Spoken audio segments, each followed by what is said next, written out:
la régie pour cette petite inspiration musicale pour Miss Light qui va s'entraîner d'ici la fin de l'émission. Elle va chanter pour nous. Ce matin, on a du plaisir à être avec Monsieur Marcel Tohi. Je l'ai déjà dit tout à l'heure. Il est avec nous. Monsieur Marcel, bonjour. Oui, bonjour. Comment vous allez? Très bien. Vous nous avez manqué, hein? On ne vous a pas manqué? Non, c'est vous qui avez marqué la pause. Ah, d'accord. J'avais besoin de vous ressourcer avant de revenir avec beaucoup plus d'énergie pour entretenir les téléspectateurs. Merci beaucoup, Monsieur Marcel. Et on a du plaisir à être avec le psychologue aussi, Monsieur Daouda. Bonjour. Bonjour. Comment vous allez? Et vous? Ça va. D'accord. Bienvenue. Merci. Je vous laisse dire bonjour. Bonjour, chers téléspectateurs. Bonjour à tous qui nous suivent. C'est un plaisir pour moi d'être encore ce matin en face de vous pour échanger sur des thématiques très enrichissantes par rapport à l'éducation sociale. Merci infiniment. Je vous en prie. Monsieur Marcel, on ne vous a pas permis, mais maintenant, il faut que vous le fassiez. On a dit que vous seriez là. Il y a déjà des messages qui sont déjà là, mais vous devez quand même dire bonjour. Bien, fidèles téléspectateurs, chers parents, chers élèves, bonjour. Bonjour à tous et excellente journée à tous. Voilà. Bonjour à tous et excellente journée à tous.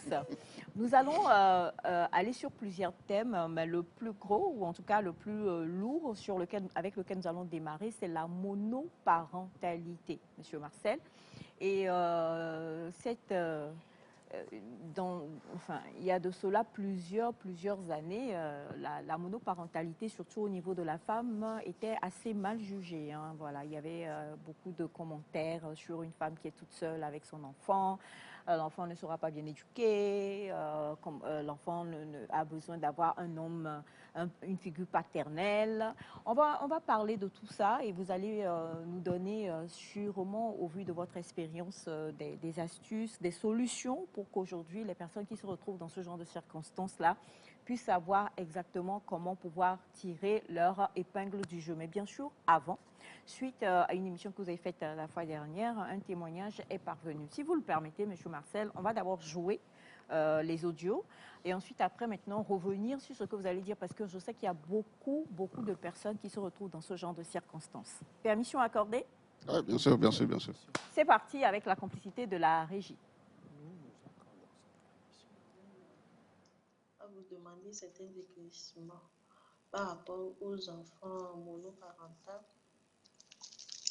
qui, arrivés à un moment, sont insupportables, indociles et qui ont abandonné l'école finalement. Et on fait tout pour les ramener, mais on n'arrive pas à réussir ça. Dans le débat, j'ai appris qu'il y a certains ONG qui prennent en charge ces enfants et qui les rééduquent et qui reprennent le chemin de l'école. J'aimerais savoir quelles sont les conditions. Quelles sont les conditions? Quelles sont les conditions? En fait, j'ai une grande soeur. Et son aîné, l'enfant aura 13 ans. 13 ans ou 12 ans comme ça. 13, 12 ou 11 ans même. Bon, c'est dans l'intervalle là. Depuis l'année passée, il fait l'école missionnaire jusqu'à il a raté même les examens. Il a raté les examens. Il est au CM1. Au CM1, il a raté même les examens. Et l'année s'est terminée comme ça, il n'a pas composé. Maintenant, cette année, on a fait tout, on a changé d'école. Il fréquentait l'école catholique, maintenant on l'a ramené en public et sous forme de sanctions et autres. Mais à notre grande surprise, et on l'a même changé de chez. Elle n'est plus avec sa maman. Elle est allée rester chez la petite sœur de sa maman. Mais c'est pas loin, toujours dans le même village. C'est un autre quartier qui est un peu loin de chez sa maman. Mais à notre grande surprise, il a carrément abandonné l'école et il a quitté chez celle-là aussi. Il sous-entend qu'il va revenir chez sa maman, mais il continue toujours avec la mauvaise manière. Il ne reste pas à la maison. Il peut aller rester dehors 3 jours, 4 jours, même voire une semaine. On va le chercher, c'est un garçon. On va le chercher jusqu'à avant qu'il ne revienne encore. Actuellement, il a abandonné les écoles. Donc, comme j'ai écouté ça, j'aimerais avoir les conditions. C'est dans la région du plateau. J'aimerais avoir les conditions et voici, on peut, par votre aide, reconduire cet enfant, le rééduquer et le ramener sur le chemin des deux écoles. Merci beaucoup. Voilà. Donc, c'est le témoignage de notre chère dame. Voici un enfant qui n'est pas dans un cocon familial, comment je dois dire, ordinaire. Il est seul avec sa mère et donc il fait face à plusieurs choses. Avant qu'on en vienne aux solutions, Monsieur Marcel et le psychologue aussi est là, je voudrais savoir en vrai quelles sont les difficultés, tant psychologiques que sociales, pour un enfant qui est seul avec son parent et quelles sont les difficultés de ce parent-là? Bien, merci. On va commencer par les difficultés du parent. Les difficultés du parent, c'est qu'il n'a pas d'informations sur comment il doit gérer cet enfant pour que cet enfant réussisse. Et les informations viennent des spécialistes que sont les psychologues, les sociologues, et ça vient aussi des structures étatiques qui sont en charge des questions de vulnérabilité. Quand vous prenez le ministère de l'Action sociale, par exemple, ils ont une direction qu'on appelle la Direction générale de la protection de l'enfance. Mhm. Avec ce démembrement dans toutes les régions et dans toutes les préfectures. Ils doivent aller aux informations pour voir comment ils peuvent aider en termes de méthode d'encadrement d'un enfant qui est dans cette situation-là. Maintenant, le problème, les parents ne vont pas aux informations. Quand vous n'allez pas aux informations, vous-même, vous êtes plus vulnérable que l'enfant. Parce que ce que vous allez vivre après, ce que vous allez gérer, véritablement, c'est un casse-tête. Mais vous l'aurez voulu parce que vous n'avez pas voulu aller aux informations. Donc, je peux m'arrêter là pour que notre psychologue aussi puisse compléter. Alors, le mindset d'un parent qui est seul à élever son enfant, il doit être lequel? Parce qu'il y a différentes raisons, donc on ne peut pas, voilà. Je le dis parce que sous d'autres cieux, aujourd'hui, on a le choix hein, de commander une grossesse, si je peux le dire ainsi, et puis d'avoir son enfant. On se dit, j'ai pas besoin de temps ou de temps. Donc, pourquoi là-bas, ça va bien, et puis chez nous, ça ne va pas? Ok, merci de me donner l'opportunité de me prononcer par rapport à ce sujet. Effectivement, comme vous l'aviez dit, il faut un travail préalable. Donc, ça dépend le mindset ou la ténacité du sujet qui est toujours ou qui est seul avec l'enfant dépend de la cause de la perte du conjoint. Tout dépend. Ça peut être par décès, comme vous l'aviez dit, il y a plusieurs causes. Ça peut être par divorce. Quelquefois, le partenaire est là, mais il n'est pas présent. Ça fait partie aussi. Hein. Okay. On ne va pas oublier cet aspect. Donc, selon la cause, dépend l'impact que vit le partenaire qui est seul avec l'enfant. Ok. Maintenant, dans ces situations, la plupart du temps, c'est que quelque part, le conjoint présent vit double stress. Non seulement la perte de l'autre partenaire est un facteur de stress pour le sujet, il y a aussi une crainte, la réussite de l'accompagnement de cet enfant et aussi les charges. Ça dépend. Il y a des parents qui ont les moyens. Donc cet aspect peut ne pas être source de problème. Mais comment réussir l'éducation de cet enfant ou comment conduire cet enfant à la réussite est une autre source de facteurs pour ce conjoint présent. Donc, le sujet dans un état par rapport à ses forces, ses mobiles ou la cause dont je l'ai dit, peut s'adapter. Il y a des personnes qui ont la capacité de s'adapter à la situation. Mais quelquefois, malgré l'adaptation, le manque d'information, comme venait de le dire M. Marcel, ou l'ignorance peut être aussi source de blocus. C'est-à-dire un facteur qui va freiner cet effort ou cette adaptabilité que le sujet a eu dans le développement ou dans la réussite de cette mission dont elle s'est assignée.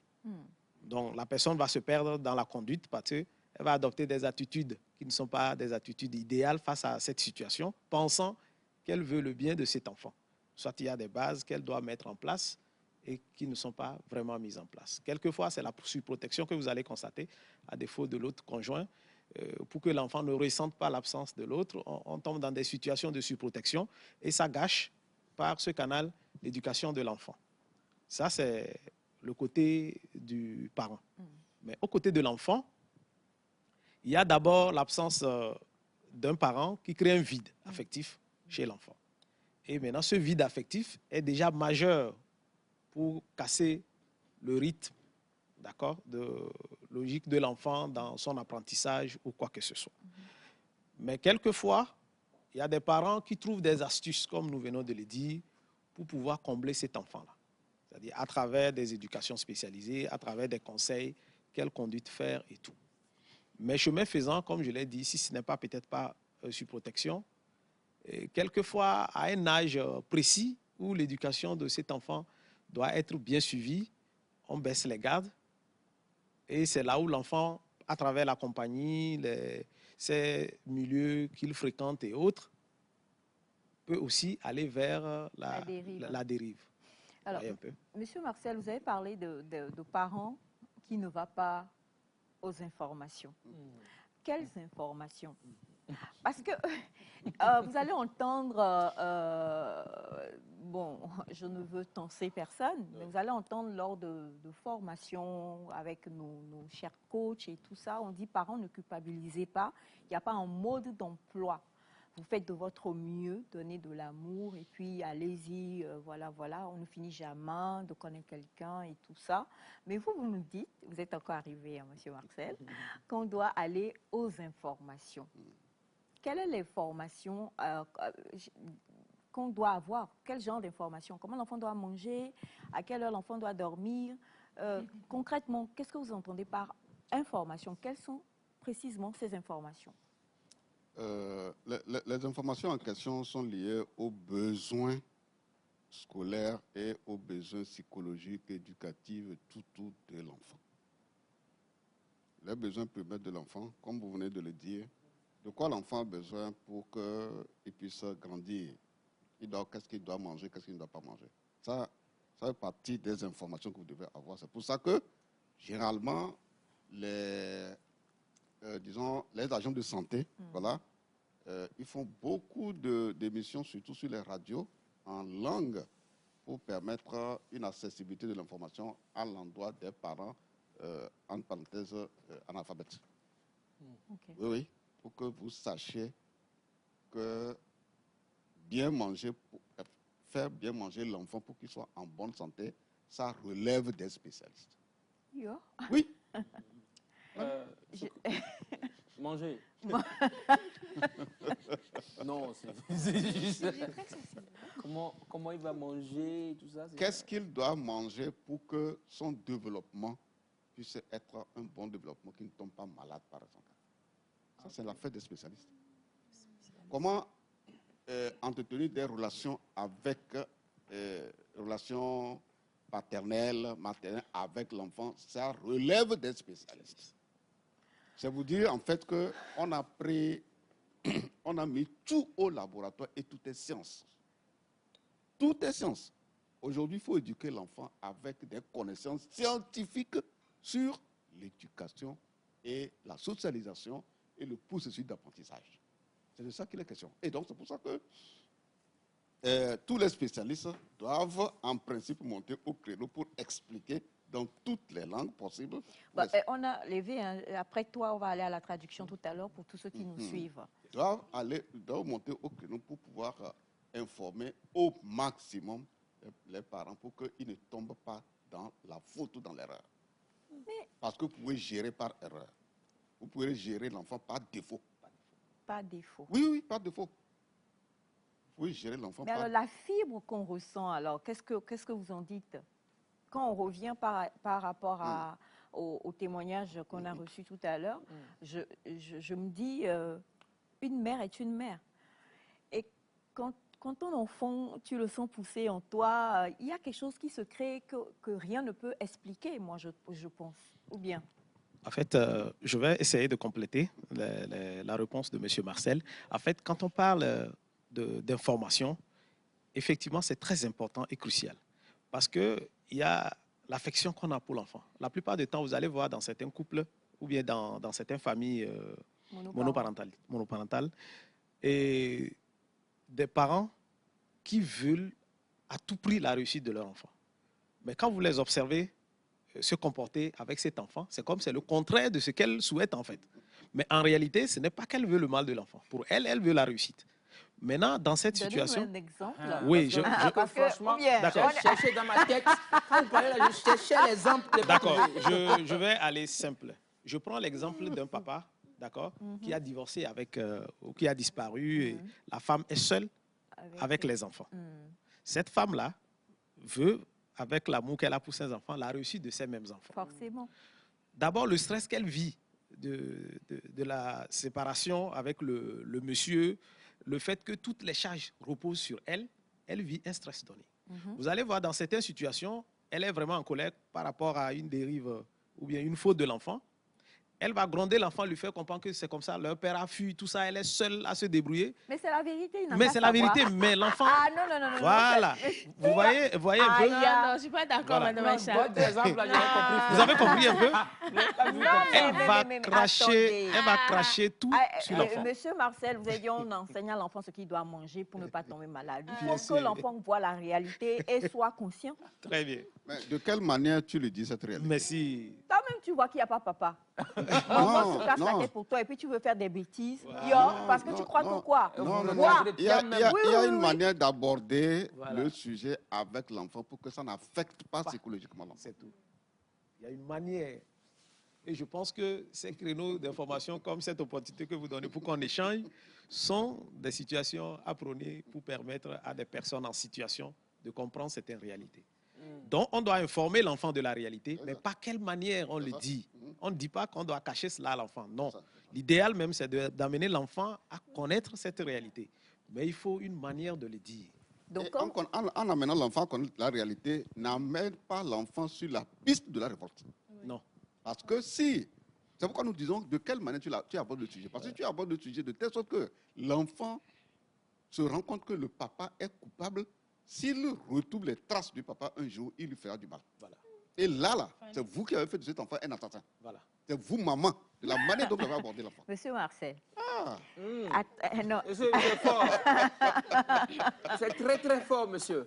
Non. On a des histoires où on a même des amis, des personnes avec qui on peut parler, où la personne va te dire moi, j'ai vu ma mère souffrir pour moi. Oui, et comment ma mère a souffert pour moi, là, mon père, là. C'est que toi-même, tu as vu. La personne a déjà de la haine, en fait. C'est pas parce que la maman est venue prendre le jeune homme pour dire, voilà, ton père n'a pas voulu, il nous a abandonnés et tout. Mais il y a des gens qui ont vu la maman être au four et au moulin, aller au charbon, être totalement dévouée pour la réussite de son enfant, naturellement, l'enfant développe une empathie pour la maman. Et toi, tu dois développer une valeur positive pour Positive chez que l'enfant. cette empathie-là Voilà. ne rentre pas dans sa personnalité. Voilà. C'est le Parce devoir que du si Donc tu ça, amènes c'est l'enfant... l'information là que je vais aller prendre. Oui, bien sûr. Bien sûr. Bien sûr. Ils vont m'enseigner. Mais bien sûr. Ah, Mais Si tu amènes l'enfant à reproduire cette empathie, je dis Ah que là. tu as commis, tu as commis une faute dans l'éducation. Non, monsieur Marcel. biologiquement, Pythagore, pardon. Non, attendez. Non, monsieur Marcel, non, parce que là, j'ai l'impression que on met tellement de choses qu'on ne veut pas penser à la douleur de la femme. Non, nous sommes dans le mois de pas. Non, je ne suis pas d'accord. Oui, madame. Oui, parce qu'une femme vous avez raison, hein. abandonnée qui lutte pour que son enfant réussisse et que l'enfant la voit, tu ne parles pas, mais l'enfant est un être humain à part entière avec ce qu'il peut ressentir. Donc, on ne va pas mettre le couteau sous la gorge de cet enfant-là pour lui dire et déteste ton papa ou bien l'autre partenaire, mais quand même, c'est un être humain, il a le droit de ressentir ce qu'il ressent. C'est normal. C'est pour cela que ça doit être géré, en fait, par les spécialistes. Par le spécialiste. Parce que ce stress que le parent vit n'est pas une bonne chose d'abord pour elle-même, sa propre santé. Donc, il faudrait qu'on l'aide à gérer cette situation. Elle-même d'abord, c'est ça? Elle-même d'abord. Sinon, ça va impacter automatiquement l'éducation de l'enfant. Je vous donne juste un exemple. J'ai reçu hier une jeune demoiselle de 17 ans qui a fui ses parents depuis le Bénin, qui a fui sa maman, parce que le papa n'était pas présent, elle est qu'avec sa maman. Mais elle, le mobile de son départ, c'est le fait qu'à tout moment, la maman, quand elle est fâchée, gronde, elle insulte son père. Mais l'enfant, étant fille, a développé un attachement par rapport à son père, très lié. Même malgré l'absence du père, elle continue à avoir de l'affection pour son père. Okay. Mais la maman, devant la situation, ne fait qu'insulter le père tout le temps en jetant du toit à l'enfant. L'enfant a décidé de disparaître. Oh. Vous comprenez? Donc, dans cette situation, qui souffre doublement, c'est elle. Parce que non seulement l'état dans lequel elle était, ce n'est pas qu'elle n'aimait pas l'enfant, mais actuellement, elle n'a pas l'enfant. Son problème devient double. Elle en souffre plus. Est-ce que vous voyez? Donc, toutes ces situations que nous relevons sont très importantes. D'abord pour la maman elle-même ou pour le papa lui-même, si l'autre conjoint n'est pas là, avant que ça n'atteigne le cas de l'enfant. C'est comme ça. D'accord. Donc, si tu veux, je partage encore un autre exemple, un autre cas avec vous.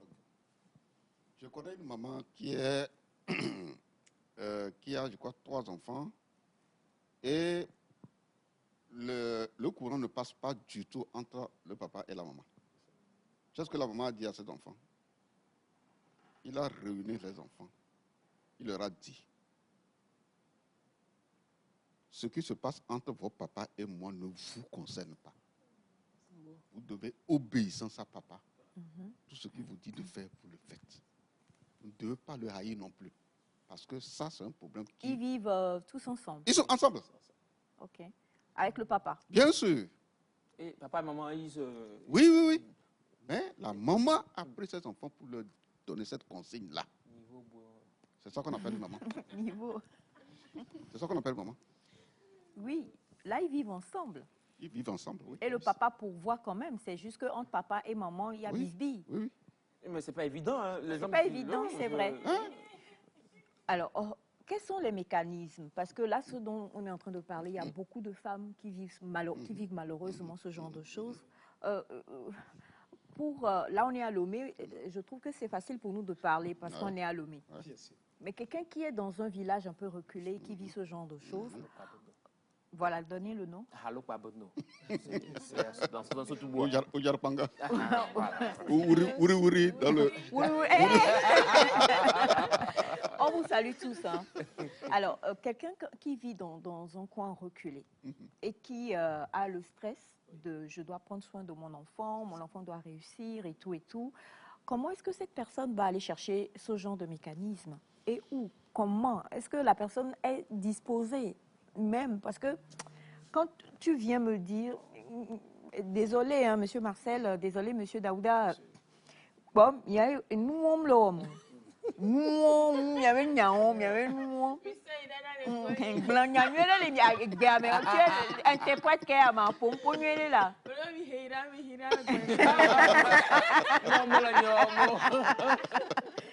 Voilà, non, mais parlons sérieusement, parce que c'est vers ces populations-là que Nectar veut aller. Donc, concrètement, comment est-ce que, quels sont déjà les mécanismes et comment est-ce que ces personnes peuvent comprendre l'importance de ce genre de mécanisme-là? La réponse est simple. On est dans un État qui a un ministère en charge de ce dossier. Le ministère de l'Action sociale, de l'alphabétisation. Ce ministère, je l'ai dit au début, a des services déconcentrés, et dans les régions, et dans les préfectures. Ils ont un dispositif communicationnel au niveau des radios avec les contacts qu'il faut et demande à toute personne vivant une situation X ou Y liée à la vulnérabilité, liée à un problème conjugal, etc., de venir vers eux. Maintenant, si toi-même, tu n'écoutes jamais radio, qu'est-ce qu'on peut faire pour toi? Parce qu'on a parlé d'aller au champ. Si je vais au champ, est-ce que je vais écouter la radio? Non. C'est pour ça que dans le programme, on fait en sorte que ces genres d'émissions passent à des heures où les gens sont à la maison. À la maison. C'est pour ça qu'on a les radios rurales. Oui. C'est vrai. Et donc, vous devez mettre dans votre planning ou bien dans votre agenda qu'il y a ces genres d'émissions que vous devez suivre. Et surtout, on fait en sorte que ce soit beaucoup plus en langue pour permettre vraiment l'accessibilité de l'information. Maintenant, si toi-même, tu n'as pas compris l'importance d'avoir ne serait qu'une petite radio et pour avoir ce genre d'informations, je ne sais pas qu'est-ce qu'il faut faire. Voilà. Je pense que dans ce sens, toujours, alors, le 2 ministère... secondes, s'il vous plaît, si vous permettez, on va aller à la traduction rapidement. Rapidement, hein, en ramasser tout ce qui a été dit. Hein. Vous avez 1 minute, top chrono.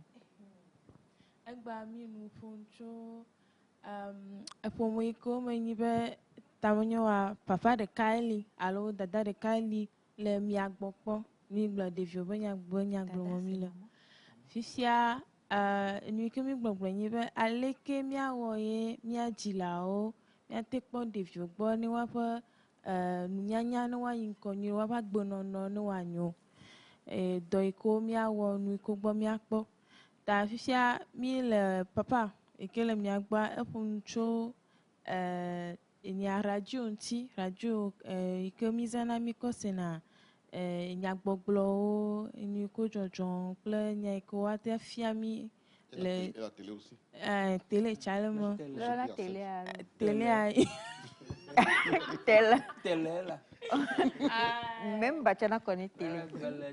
Même Bachana connaît télé en oui, Bachana doit connaître télé en Ibe, c'est obligé. Didi peut nous pas. nous. Didi peut nous pas nous a dit. Ta mi bia be ne no amasiamasi ne nya la tenya duya na jagbagba ne de no anasio. Didi peut nous pas moi allo et que tu n'as sengla na la sio kwa ne nya rodi ne nya ma plancho émission le ko kwa gbe ya plancho émission o fiona nucho ali que dilawa no de viontiro ali que de vioa sro nu le dilagbo sukuba nya ocha nya didi ko cho ministère o mo fete kama communauté akplo le ta e hiabo ano mesiamasi ya me ko malo. Oui, ce que je voulais ajouter, c'était le fait que même dans les localités ou des contrées éloignées de grandes villes, il y a quand même des organisations qui prennent la responsabilité d'animer quelquefois cette thématique-là avec les populations. Je veux parler des comités villageois de développement ou des comités cantonaux, les CVD, les CCD et tous ces genres de structures animent la plupart du temps ces formats de thématiques sur le plan social et tout. Donc, c'est l'opportunité d'exhorter toutes ces communautés à pouvoir aider la communauté en relayant quelquefois des thématiques de ce genre dans presque toutes les localités reculées de notre pays. Voilà. Alors, donc, on comprend que le parent, il fait face à des défis. Le parent qui est dans la monoparentalité, il a beaucoup de défis et il y a il doit aller à l'information. Parce que, justement, même si vous êtes une famille bénie, heureuse, vous êtes ensemble, il faut, en tant que parent, aller à l'information pour savoir comment mieux éduquer votre enfant. Là, on est d'accord. Hein?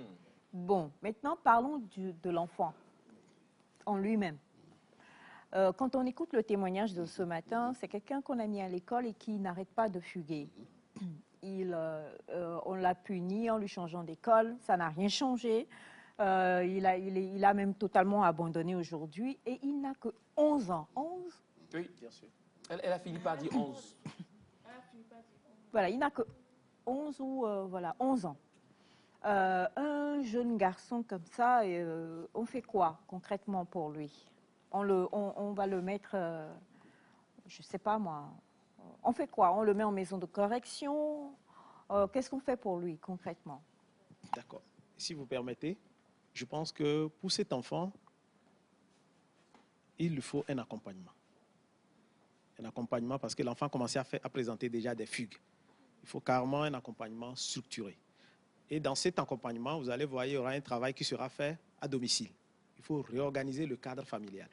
Et vous allez voir, la stabilité va revenir avec cet enfant. En réalité, c'est que... On a monnaie un peu, hein, réorganiser le cadre familial, qu'est-ce qu'on entend par là? Voilà. Il faut monnaie un peu pour que les gens... D'accord. Réorganiser le cadre familial. Il faut monnaie. Qu'est-ce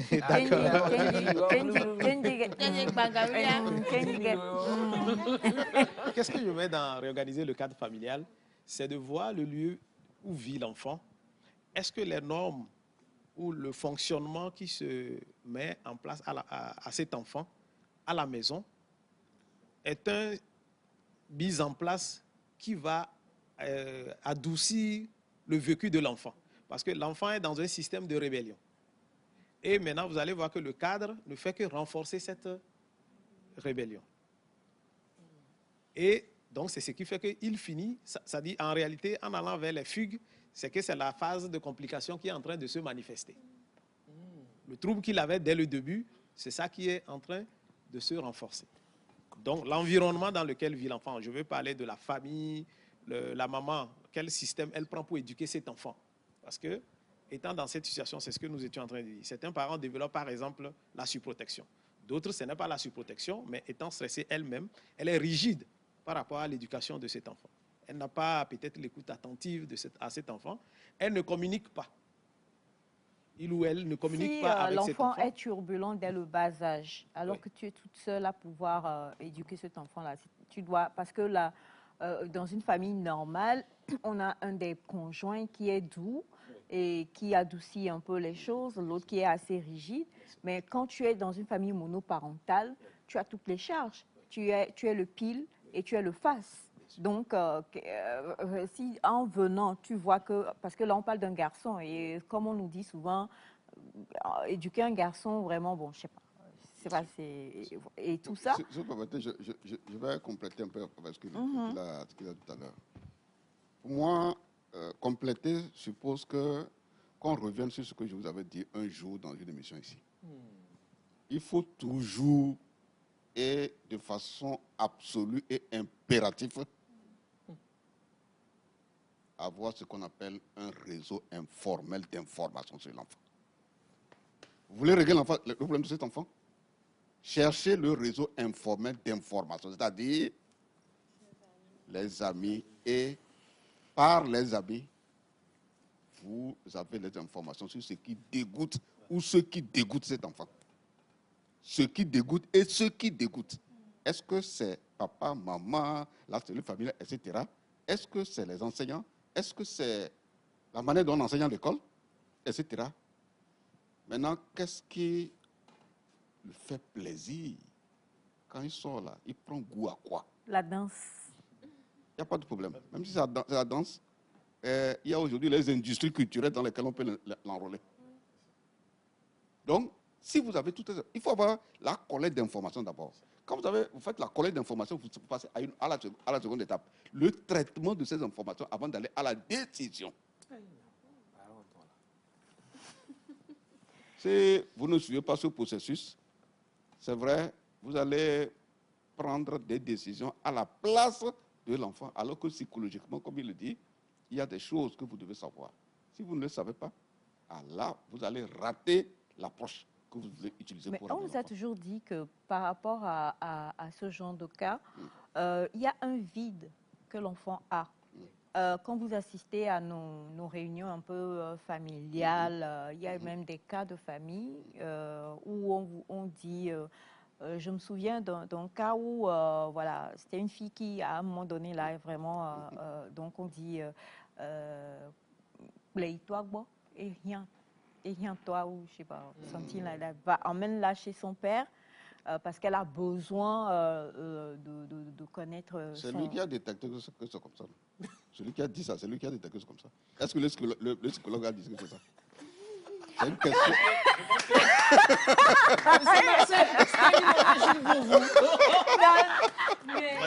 Madame Aïcha. Deux secondes, s'il vous plaît, monsieur Daouda. Non, mais monsieur Marcel, Bachana ne dira pas le contraire, et puis nous tous ici. Hein. Oui, bien sûr. C'est maintenant, avec des émissions comme ceci et les autres, qu'on est en train de parler. Sinon, d'habitude, quand il y a quelque chose, on fait des assises familiales. Le grand-oncle, la grand-tante, les choses, et les gens parlent. C'est comme ça, on a toujours réglé. Oui, bien sûr. Chacun vient avec un bon boubou et puis...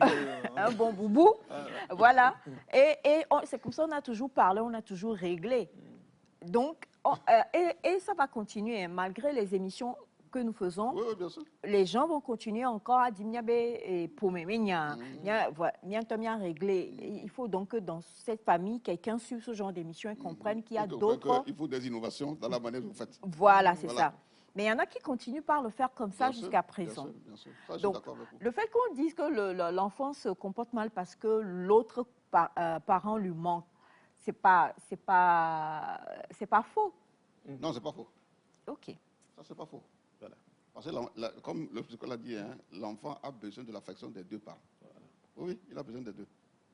Maintenant, il peut arriver qu'il a besoin d'un seul parce que l'autre, son comportement est tel qu'il a développé de l'empathie pour lui.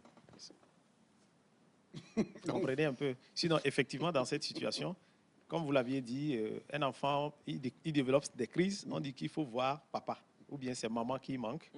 Et aussitôt, l'enfant réinstallé dans ce nouveau cadre arrête toutes ces crises. C'est logique parce que tout enfant qui perd un parent a un vide. Ça, nous sommes d'accord sur ça. Tout enfant qui perd un parent développe déjà une faille, une défaillance, une faiblesse. Maintenant, c'est par la communication, comme nous l'avions dit au début. Il faudrait que le parent présent cherche à connaître le besoin, comme M. Marcel l'a dit, le besoin de l'enfant.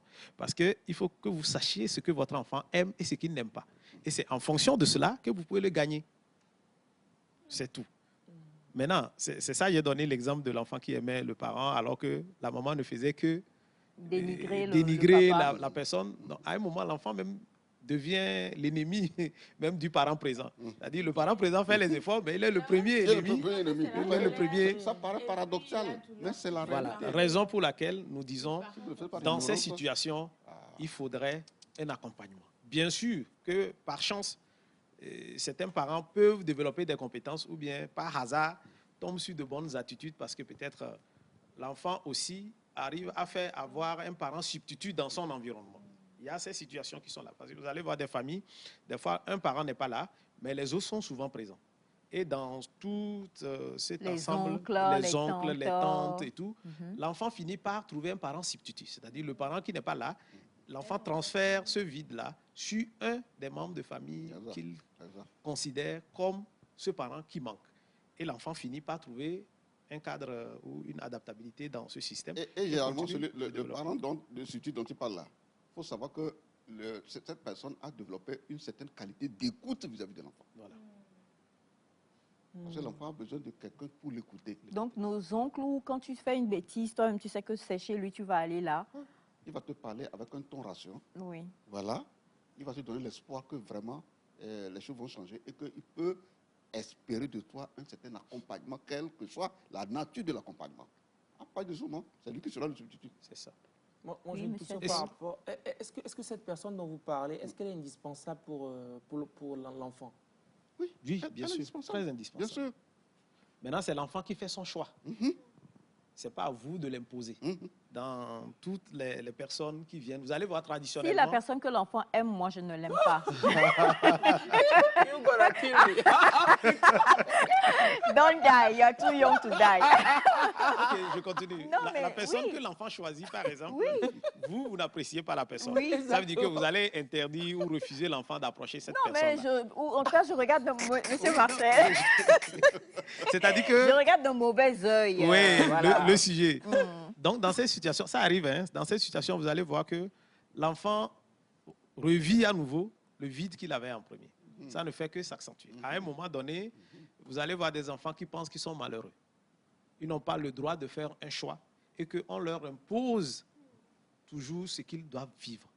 Et quelquefois, ça complique la situation pour la stabilité de l'enfant. Et puis ceci n'est pas fonction d'âge. Hein. Même à un âge adulte, vous allez rencontrer ce genre de situation. Je prends juste l'exemple d'une personne que j'ai rencontrée une fois, qui était dans cette situation, mais elle, dans un couple où ça ne fonctionnait pas, elle a cherché à mettre fin à la relation, mais elle n'avait pas encore fait, mais qui a entamé une nouvelle relation au dehors. Infidélité. Infidélité. Okay. C'est-à-dire, personne ne le savait. Elle seule savait de la famille que c'est ce qu'elle était en train de faire. Bon, les parents de la belle famille et tout sont allés vers elle pour lui parler, pour qu'il faudrait qu'elle laisse tomber ce problème et que ça s'aménage. Mais tout ça, ça ne lui disait rien. Chemin faisant, par hasard, un de ses oncles lui a appelé. Et d'une manière générale, lui donnait des conseils de vie. Parce que ça fait longtemps, ils n'ont plus échangé. Il lui disait de bien se comporter, tout. Le temps de finir cet appel, elle a vécu un fait. Elle a eu des sensations biologiques qui se sont manifestées, mais sur son corps. Ça veut dire que tout ce que l'oncle a dit, la considération qu'elle a pour cette personne-là, a agi sur elle. Et depuis ce jour, là où elle avait quitté la maison, elle est allée rester. Oui. Elle a quitté là-bas, revenue dans son couple, sans rien du tout. Alors que les gens font des semaines. Mais elle avait fait oui, elle avait fait. Mais elle n'a pas confessé. Qu'elle n'a pas confessé. Ça, c'est un autre témoignage.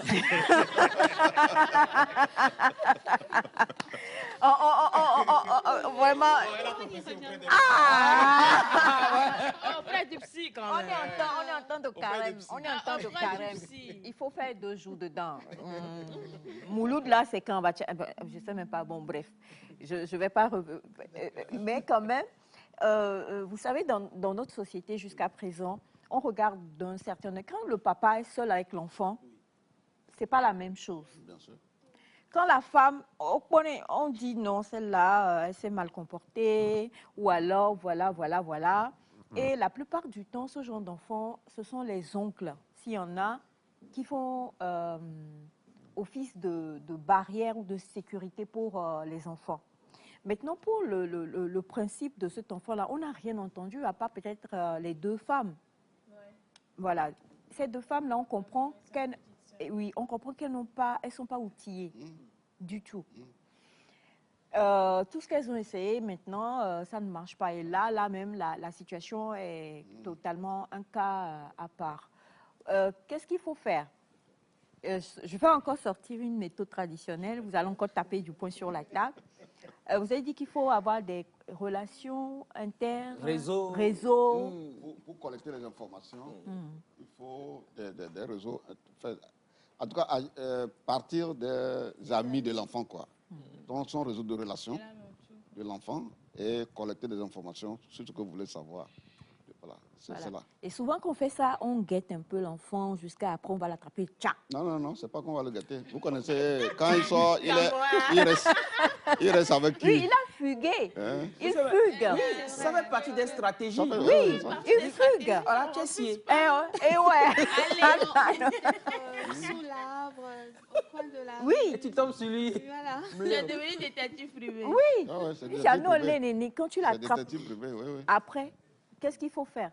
Oui, Il faut savoir on veut savoir la méthode. Maintenant, parce que un enfant qui fugue, je ne sais pas si vous en connaissez, vous n'en avez jamais. Ok, si vous arrivez à... Bon, il a fugué, vous l'avez ramené à la main, n'est-ce pas? Mais il continue. Non, quand vous l'avez ramené, Oui. il faut utiliser une bonne méthode.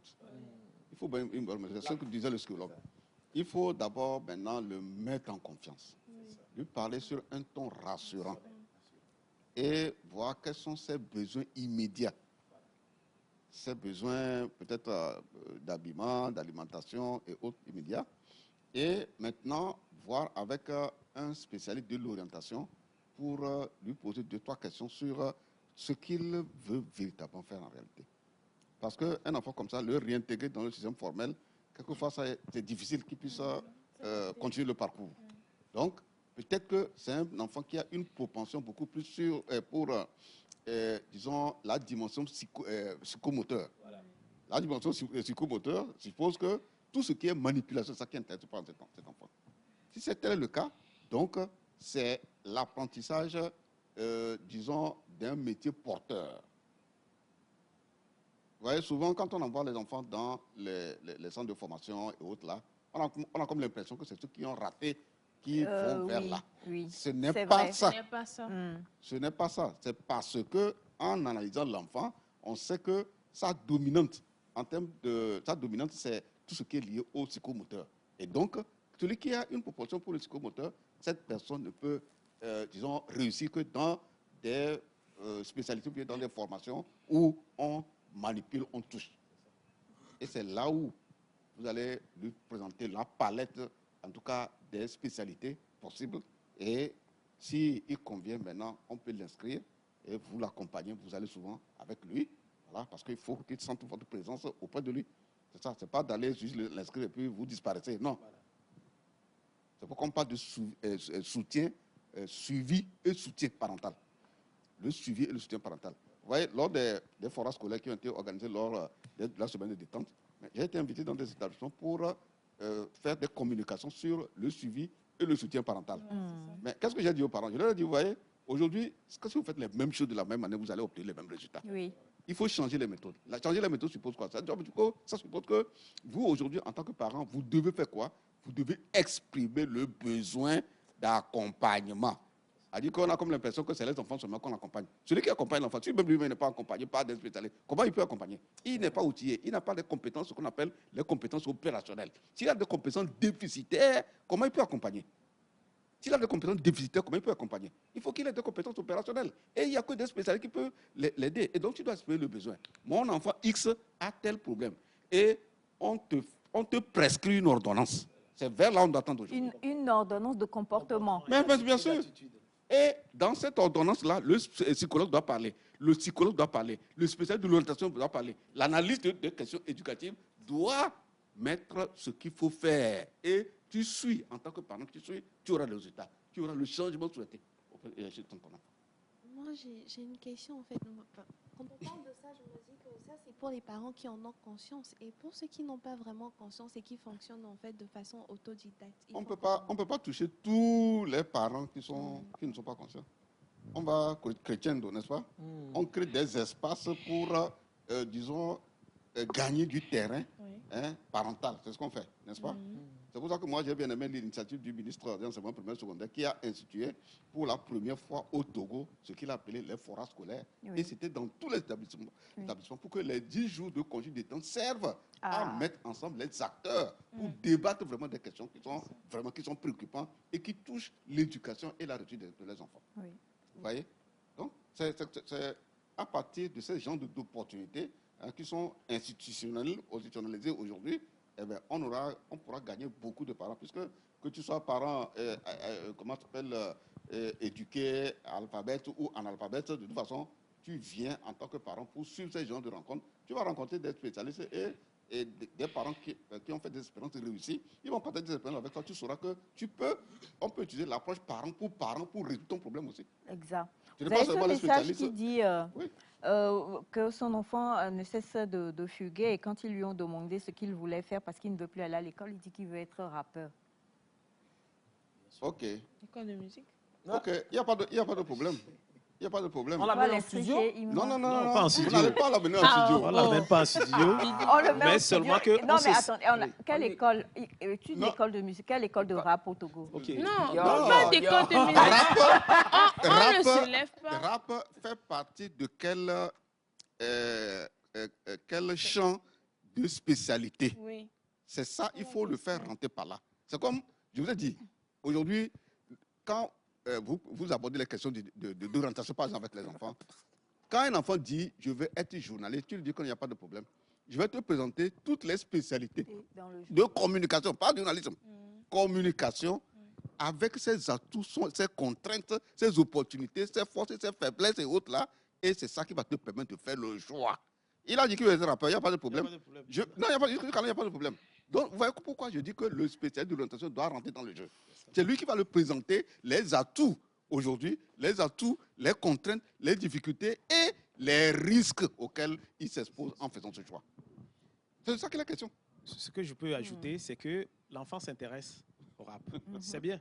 Donc, on se sert de ça Au moins, il a fait pour un choix, l'amener c'est parce bien. que on Ouais, parle c'est d'abord, ça, c'est ce que je on voulais parle dire. d'abord de ces personnes parce que s'il a choisi le rap, c'est que il en a vu et il il a a un eu il a modèle des aussi. personnes Oui. modèles C'est ça. de rappeurs. Ah ouais, ouais. Maintenant, quand vous prenez ces personnes, vous cherchez le parcours de vie de ces personnes.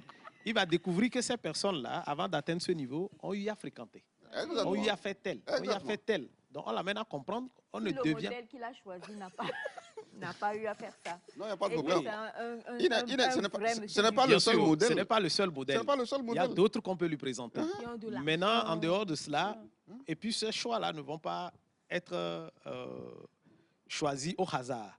On doit chercher des personnes aussi, pour lui présenter, lui faire comprendre qu'en réalité, pour pouvoir atteindre ce niveau, il vous faut tel. C'est comme moi, j'ai reçu un enfant qui exactement fuguait, mais son objectif, c'est d'être un haut gradé de l'armée. Donc, quand il fugue, il est avec des groupes de gangs. Parce qu'il voit les acteurs dans les films, cinéma et tout. Il veut être un vrai acteur. Ok, c'est bien. Tu veux être, c'est possible pour toi. Mais quand tu prends, par exemple, notre pays ou ailleurs, il a défini certains, quand il voit une image, voilà, on lui fait comprendre que voilà, si tu veux ça, il va te falloir certaines conditions de base. Et maintenant, on ne lui repousse pas. On est là, on veut l'aider à aller. Mais pour être encore meilleur que ce que tu penses, il te faut si. On fait juste un petit contrat avec l'enfant. Et vous allez voir, il va redémarrer. Aujourd'hui, ce problème est résolu et il devient même excellent dans sa formation. Ce qu'il a choisi là, ça rentre dans ce qu'on appelle les métiers de sécurité. Ça rentre dans ce qu'on appelle les métiers de sécurité. En dehors de la solution qu'il lui a proposée, on peut encore élargir. Voilà. On peut encore élargir pour qu'il voit les possibilités qui s'offrent à lui en termes de métiers de sécurité. Et on va voir le parcours. C'est ça. Si. Alors, Bachana disait concrètement pour notre jeune ami, mais comme M. Marcel l'a dit, on a répondu. Hein, mais, comme vous l'avez dit, déjà, il faut que la maman aille aux informations. Non, d'abord, donc, on recommence. Il faut le réseau. D'abord, quel est le réseau. Voilà. Le réseau nous Donne donne, des informations. on rentre, voilà, on l'attrape, On le sécurise. on le sécurise. Parlant. Ah non, émotionnellement. Oui, il faut le D'accord. sécuriser. Donc, On le on lâche sécurise, prise un on peu. le bloque aussi. Et puis on le ramène à la maison. Maintenant, quand il est à la maison, on le sécurise émotionnellement. On le oh chérie. Bah, oh, quand il m'a va, si Jokyo là. Je t'aime, tu sais. Vous avez parlé de nourriture Ça, là, c'est et de même- c'est sur vêtements. le Le cadre familial. là. C'est sur le Non, lieu sur où le lieu, vous il y a les l'attrapez. camarades. Il va dire, non, tout ça là, non. C'est attraper-le, ramener-le à la maison. Voilà, on le chope. On l'amène à la maison. Quand on l'amène à la maison, on fait tout pour le mettre en confiance. Et puis, on va à la discussion. Mais on ne va pas à la discussion pour aller à la discussion. Au préalable, les parents ou l'entourage est allé à l'information. Absolument. Donc, c'est-à-dire que quand on le prend, on l'emmène vers un psychologue.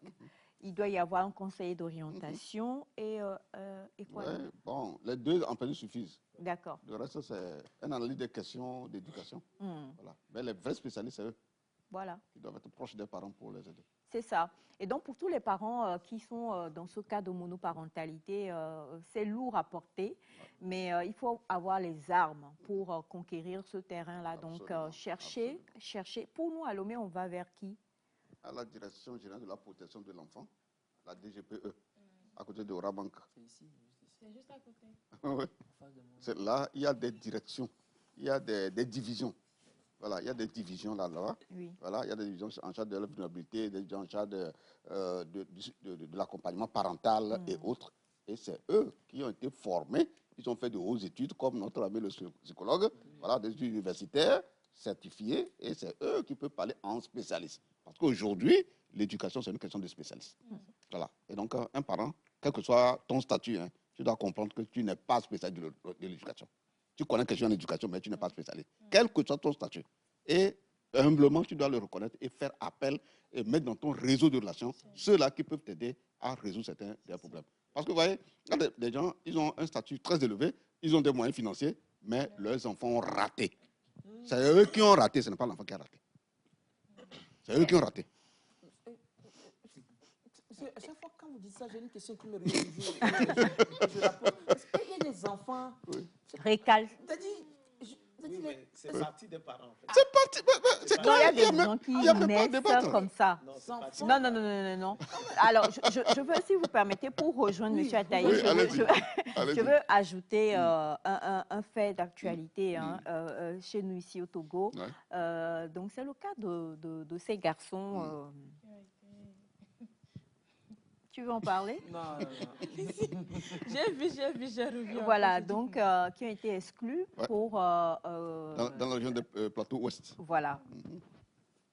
La faute vient de qui, en vrai? De plusieurs acteurs. De plusieurs acteurs. Mais dans l'ordre. Les parents. Oui, les parents. Ensuite, les. Moi, je suis à la maison, toi, tu t'envoies enceinter une fille et c'est ma faute. La base de l'éducation, c'est où? C'est pas la maison. L'éducation Non, mais sexuelle. c'est le Qu'est-ce que- corps. Est-ce que tu sais tu as abordé les questions de sexualité Avec ton enfant. Est-ce que tu sais l'aborder? Est-ce que tu lui as exposé les risques? Non, mais parce que ce sont à leur Est-ce que tu lui as âge-là. montré, est-ce que tu lui as montré la différence entre le même naturel et le sacré? Et un élève de 6e dedans. Parce que les parents, ils nous enseignent pas ça la plupart du temps. Eh, mais c'est ça. Mais oui, c'est ça. La chair, le corps, c'est de leur âge. Non. Non. Est-ce que tu as pris la loi 020 de 2022 votée à l'Assemblée nationale qui a prévu en son article 34 ce à quoi s'expose un élève garçon qui enceinte sa camarade fille. C'est prévu dedans. Toi, parent, tu as pris cette loi-là parce qu'on a vulgarisé, on a fait des émissions, on a fait des sensibilisations dans les écoles, etc. Est-ce que tu l'as fait? C'est la première question. Donc, les activistes de protection des droits des enfants qui se gosillent pour raconter leurs histoires sur les antennes, moi, je suis désolé qu'ils se comportent de cette façon. Quand la loi était sortie, pourquoi ils n'ont pas fait des débats autour pour contester? Et qu'est-ce qu'ils ont fait pour contribuer à vulgariser cette décision-là et ce qui est prévu dans ce texte gouvernemental pour protéger les filles? Oui. Ils n'ont rien fait. Et aujourd'hui, ils tombent sous le coup les élèves tombent sous le coup de la loi. Ce qui est prévu a été appliqué et on se sur les antennes pour raconter leur vie. Non, ils ne sont pas se passer comme ça. Ces enfants ont mérité ce qu'il faut et c'était prévu. Ce n'est pas de l'arbitraire. Bachana, vraiment, tu étais là lorsque la loi était votée.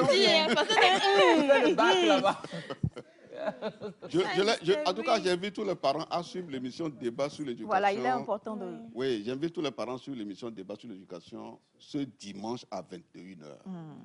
On va rentrer dans les détails et on va passer l'extrait du conseil juridique du ministre de l'enseignement primaire secondaire que nous avons reçu dans cette émission, qui est revenu en long et en large sur ce qui a été fait depuis le vote de cette loi, les sensibilisations, depuis les vulgarisations. 2022. 2022. Voilà. Et ce qui a été prévu. Voilà. On a décortiqué tous les articles. Et ça, cette émission a été faite en décembre passé.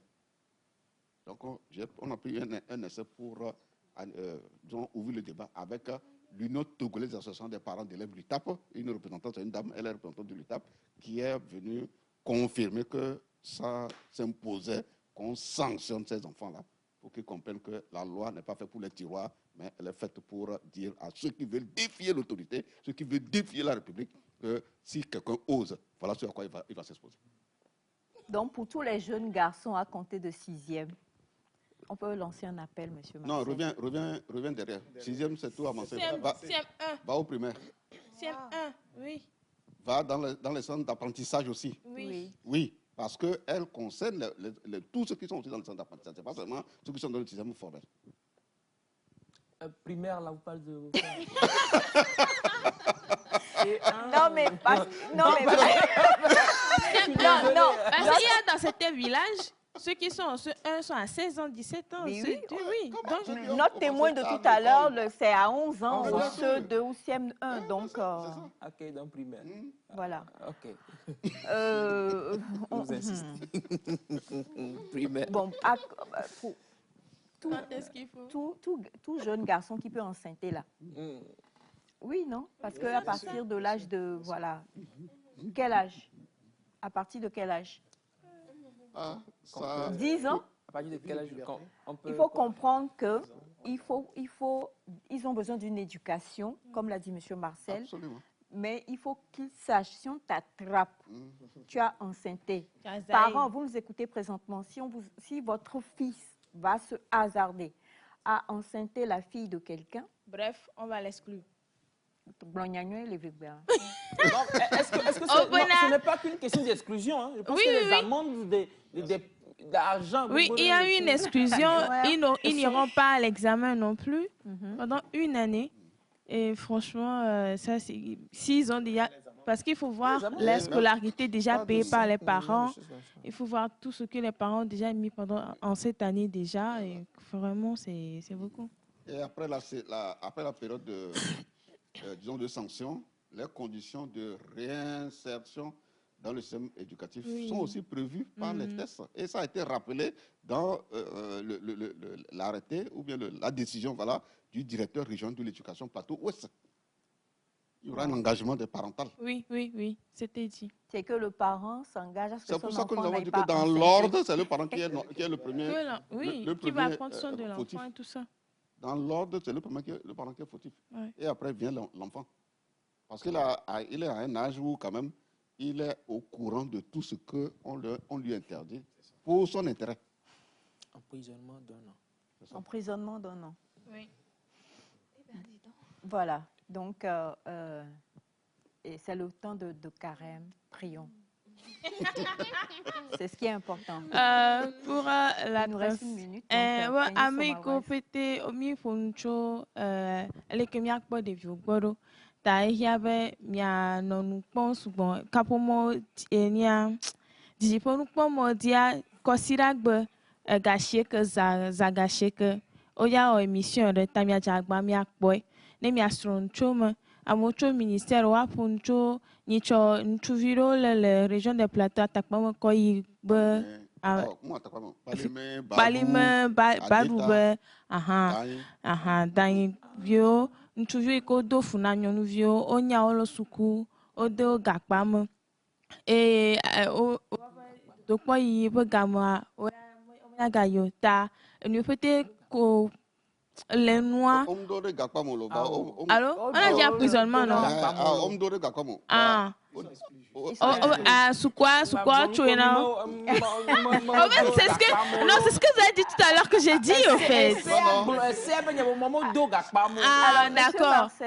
On le rappelle, c'est bon. Le rendez-vous c'est le dimanche, n'est-ce pas, à partir de 21h. Exactement. Merci beaucoup, Monsieur Marcel. Monsieur Daouda, merci infiniment et merci à toute notre équipe. On espère que beaucoup de choses ont été dites et apprises aujourd'hui. D'ici là, portez-vous bien. Surtout, n'oubliez pas de rester sur la chaîne mère. Bye bye.